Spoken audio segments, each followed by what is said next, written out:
नमस्कार. जय श्रीकृष्ण. श्रीकृष्ण चैतन्य प्रभु नित्यानंद, श्री अद्वैत गदाधर, श्रीवासदि गौर भक्त वृंदा.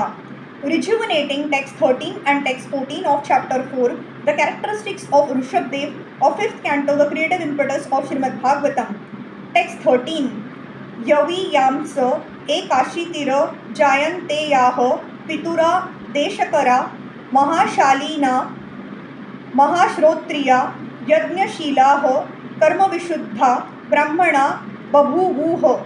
In addition to these 19 sons mentioned here, there were 81 younger ones, all born of Rishabdev and Jayanti. According to the order of their father, they were well cultured, well behaved, very pure in their activities, and expert in Vedic knowledge and the performance of Vedic rituals. Thus, they all became perfectly qualified Brahmanas. From this verse, we have good information of how the castes are qualified according to quality and work. Rishabdev, a king, was certainly a Kshatriya. He had 100 sons, and out of these, 10 were engaged as Kshatriyas and ruled the planet. 9 sons became good preachers of Srimad Bhagavatam, Mahabhagavatas, and this indicates that they were above the position of Brahmanas. The other 81 sons became highly qualified Brahmanas.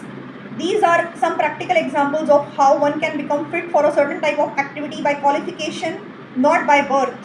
All the sons of Maharaj Rishabdev were Kshatriyas by birth, but by quality some of them became Kshatriyas and some became Brahmanas.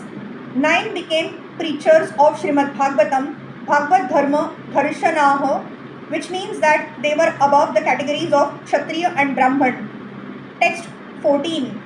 भगवान ऋषभ संज्ञ आत्मतंत्र स्वयं नित्य निवृत्तानर्थ परंपरः केवलानंदानुभव ईश्वर एव विपरीतवत कर्माण्यार्भमाणः कालेनानुगतं धर्ममाचरणेनोप शिक्षयन्य तदविदां सम उपशान्तो मैत्रः कारुणिको धर्मार्थयशः प्रजानंदा मृतावरोधेन गृहेषु लोकम नियमयत.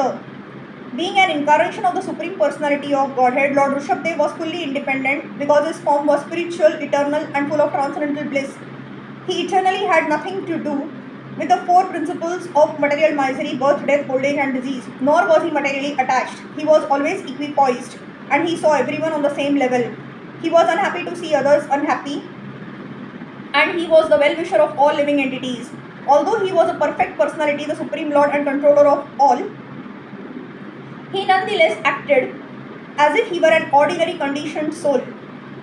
Therefore, he strictly followed the principles of Varnashrama Dharma and acted accordingly. In due course of time, the principles of Varnashrama Dharma had become neglected.